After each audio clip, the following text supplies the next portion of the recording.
Sama diperhatikan di kolom chat nggih. Nggih. Saya tembak ya. Oh, enggak lihat Blas dari tadi. Monggo Bu, Bon. Nggih, siapa? Sedap, saya matikan dulu. Assalamualaikum warahmatullahi wabarakatuh. Waalaikumsalam. Waalaikumsalam warahmatullahi wabarakatuh. Tetap semangat Bapak Ibu. Semangat. Tetap hebat. Kita mensukseskan untuk pelatihan sekolah SMK PK. Oke Bapak Ibu, untuk awal sinkron kali ini mungkin ice breaking-nya sederhana saja Bapak Ibu. SMK bisa, SMK hebat. Cuma dengan jari kemauan ya Bapak Ibu. Untuk SMK hebat, kita akan memulai seperti ini. Untuk SMK bisa, kita seperti ini. SMK bisa, SMK hebat. Ngaten kemauan? Monggo. Sambil kita berkonsentrasi. SMK hebat. Hebat dulu. SMK bisa. SMK hebat. SMK bisa. Oke, terima kasih Bapak. Tepuk tangan untuk kita semua. Oke, alhamdulillah kita diberi kesehatan sehingga kita pada hari ini di room kecil ini bisa melakukan sinkron untuk khususnya kelompok D. Ini Bapak, pada kesempatan ini saya akan mempresentasikan tentang, ini saya share dulu nih Bapak.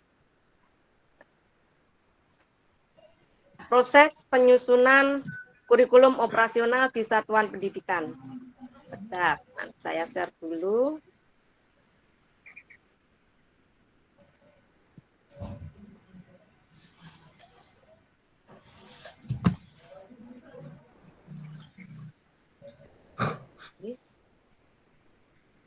Pripun Bapak, sampun ketawis, Bapak Ibu? Sampun, jelas Bu. Ini adalah proses penyusunan kurikulum operasional di satuan pendidikan. Nah, submodulnya adalah pendampingan evaluasi dan pengembangan profesional di satuan pendidikan. Nah, apa tujuan pendampingan, evaluasi, dan pengembangan profesional? Bagaimana siklus pembinaan dan evaluasi? Apa saja pertimbangan yang perlu dilakukan saat merencanakan pendampingan, evaluasi, dan pengembangan profesional? Oke, mari kita mungkin sekilas saja. Untuk kegiatan hari ini adalah materi pendampingan, evaluasi, dan pengembangan profesional di satuan pendidikan, di mana pendampingan ini dilakukan secara internal oleh satuan pendidikan untuk memastikan pembelajaran berjalan sesuai rencana untuk mencapai tujuan yang ditetapkan. Adapun prinsip-prinsip pendampingan dan pengembangan profesional, yaitu pendampingan dan pengembangan profesional sebagai aktivitas yang dilakukan berdasarkan hasil kegiatan evaluasi. 2. Menetapkan ruang lingkup pendampingan dan pengembangan profesional, menentukan area yang perlu diperbaiki, apakah dari perencanaan program atau pelaksanaan program. 3. Pendampingan dan pengembangan profesional dilakukan secara terencana dan strategis untuk mencapai suatu tujuan dalam jangka waktu tertentu dan orang yang tepat untuk melakukan aktivitas pembinaan tersebut. Yang keempat, pendampingan pengembangan profesional adalah sebuah proses kolaboratif. Untuk prinsip-prinsip evaluasi dalam pembelajaran yaitu 1. Menetapkan tujuan evaluasi yang akan dilakukan. 2. Menetapkan data informasi yang ingin didapatkan dalam kegiatan peninjauan. 3. Menentukan bentuk asesmen yang akan dilakukan untuk mendapatkan data. 4. Merancang aktivitas evaluasi yang bersifat reflektif dan dapat dijadikan pengembangan bagi guru dan pelaksana program. 5. Menggunakan alat penilaian pencapaian yang jelas dan terukur. Selanjutnya, adapun evaluasi kurikulum operasional di satuan pendidikan, yaitu mengapa kurikulum operasional perlu direfleksikan dan ditinjau ulang. Ini karena untuk meningkatkan hasil belajar peserta didik, ketertiban, kepuasan belajar, untuk menunjukkan kekuatan dari program belajar sebagai implementasi kurikulum operasional, mengevaluasi perubahan terkini, mengidentifikasi program belajar, mengukur ketercapaian visi dan misi. Evaluasi merupakan sarana pemberian umpan balik. Apa yang perlu ditinjau kembali di sini adalah alur pembelajaran, tujuan pembelajaran, kompetensi utuh, terus kemudian sumber materi ajar, persepsi peserta didik, persepsi orang tua. Untuk SMK yang relevansi, kompetensi, pengelolaan kinerja guru dan tenaga kependidikan, proses dan program yang dianggap penting, proses dan program yang masih perlu dikembangkan, terus kemudian bagaimana cara melakukannya, yaitu secara kolaboratif, reflektif, berdasarkan data, berpusat pada peserta didik, fokus pada perbaikan dan pengembangan, dan siapa yang terlibat adalah guru, wakasek, bidang kurikulum, kepala sekolah, peserta didik, orang tua peserta didik, dunia kerja, dan pakar.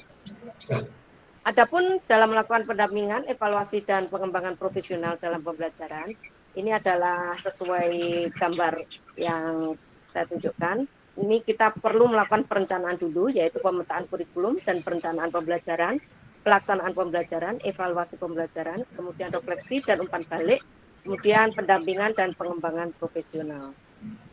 Selanjutnya, evaluasi kurikulum operasional di satuan pendidikan. Ini kapan evaluasinya dilakukan, yaitu bisa per hari, per unit belajar, per semester, ataupun per tahun. Kemudian apa saja informasi dalam mereview kurikulum operasional, bisa data assessment, bisa artefak peserta didik, maupun proses refleksi diri. Kemudian berapa contoh cara mengumpulkan informasi, bisa belajar mandiri, fokus group di discussion, kemudian bisa kuesioner, baik kepada peserta didik maupun kepada orang tua. Nah, ini adalah contoh strategi untuk evaluasi kurikulum operasional di satuan pendidikan, yaitu mengadakan pertemuan dengan orang tua, warga sekolah, kemudian mengarahkan diskusi pada pembahasan mengenai lingkup evaluasi kurikulum, kemudian mengamati jalannya program secara seksama, kemudian memahami tujuan program dan kekhawatiran yang dimiliki pihak-pihak yang terlibat tentang program dan evaluasi, kemudian identifikasi hal-hal yang menjadi akar permasalahan, menentukan cara untuk mencari data, kemudian bisa dilakukan dengan cara observasi atau penilaian, menjalankan prosedur pencarian dan pengumpulan data, mengelompokkan dan mengatur informasi dalam tema-tema dan menyiapkan potret implementasinya. Selanjutnya, Bapak Ibu, ini akan saya tampilkan sekedap.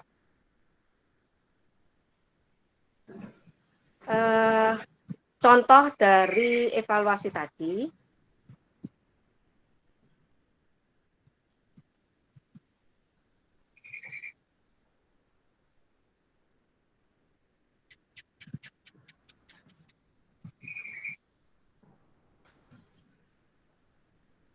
Nah, ini adalah contoh evaluasi Bapak Ibu yang sudah saya buat, nanti bisa menjadikan bisa dikembangkan juga. Saya tampilkan yang full dulu.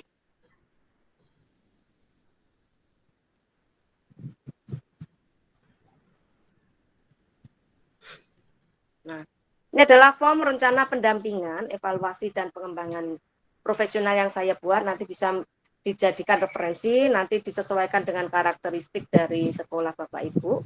Ini tentang analisis konteks karakteristik satuan pendidikan, terus kemudian merumuskan visi, misi, dan tujuan, menentukan pengorganisasian pembelajaran, menyusun rencana pembelajaran. Jadi setiap sekolah memiliki karakteristik yang berbeda-beda antara satu sekolah dengan sekolah lain.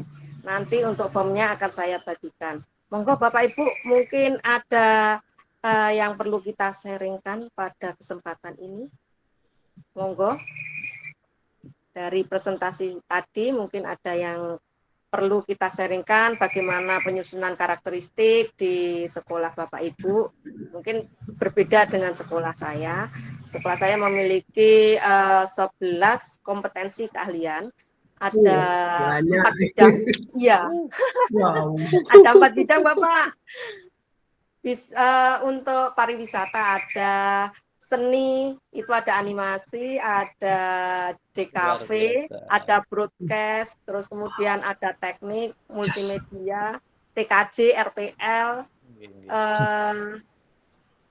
jadi gaduh-gaduh tempat saya, Bapak. Mungkin karakteristiknya berbeda dengan kompetensi yang ada di sekolah panjenengan.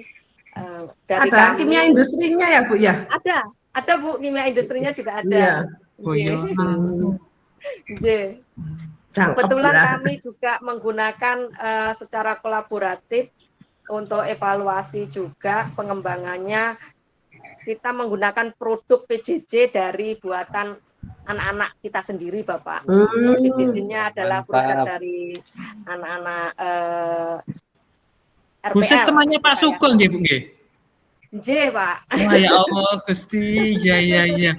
Saya baru baca Boyolangung, nggih. Hebat ini. Mungkin ada masukan Bapak untuk visi misinya, pembuatan visi misi. Pripun Pak Sufyan, monggo.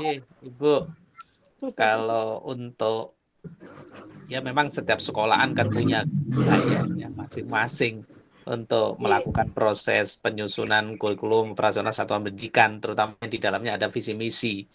Kalau di kami memang visi misi itu kan memang harus dari inisiasi dari warga sekolah, apa yang mereka inginkan, sehingga harapannya dengan itu muncul dari hasil keinginan mereka untuk bagaimana SMK saya ke depannya, maka betul-betul nanti visi dan misi serta tujuan yang kita buat bisa dilaksanakan. Sehingga bukan hanya dari manajemen, bukan langsung sulapan jadi, sehingga betul-betul kita mintakan semacam angket, kita kan itu biarkan mereka itu menginginkan apa, baru setelah itu kita simpulkan, kita ambil mengerucut, oh ternyata yang diinginkan orang-orang terkait cita-cita kedepannya itu mau dibawa kemana, terus actionnya kayak apa, itu memang dari bawah. Dan kami juga tidak bisa hanya keluarga besar, karena ada instansi-instansi yang terkait yang mereka juga berharap SMK saya itu kepinginnya jadi semacam apa. Itu yang kami lakukan, Ibu. Kita di sekolah kami ternyata butuh orang lain, butuh tidak hanya keluarga besar SMK saya, tapi butuh instansi, butuh Judika yang bisa memberi warna biar tambah. Karena kan lulusan kami juga sangat dibutuhkan oleh Iduka. Kalau kami menutup diri untuk masukan ya juga akan jadi masalah, sehingga harus sinergis dengan Diduka. Ya, leres Bapak. Terima kasih, mungkin itu aja sharingnya. Terima kasih. Mungkin dari Pak Umar, monggo Pak Umar ada masukan. Terima kasih Bu Sis, Pak Sofyan. Secara garis besar sama seperti Pak Sofyan. Jadi sebanyak mungkin kita melibatkan warga sekolah, stakeholder yang ada, tentu harus memiliki teman-teman, baik guru maupun PTT dan lain-lainnya, pegawainya, tenaga tendiknya maupun siswa ataupun wali siswa, ada masukan-masukan itu tentu rasa memiliki sekolah, tanggung jawab terhadap sekolah akan muncul. Jadi memang harus dilibatkan sebanyak mungkin, Bu, termasuk juga tadi ngoten. Saya kira sudah jelas tadi yang dikatakan Pak Sufyan. Terima kasih, Bu. Oke, Pak. Monggo Bu Titi, monggo. Saya kira sama saja Bu. Jadi semakin banyak pihak yang terlibat, maka visi itu nanti akan jadi semakin baik. Jadi ada gabungan dari pihak sekolah, Dudika, kemudian dari instansi yang lain, itu seperti yang disampaikan Pak Sofyan tadi. Jadi itu yang bisa kita pakai itu. Aja Bu. Siap, terima kasih Bapak Ibu atas sharingnya. Semoga kegiatan hari ini bisa bermanfaat. Saya akhiri sampai di sini. Assalamualaikum warahmatullahi wabarakatuh. Waalaikumsalam warahmatullahi wabarakatuh.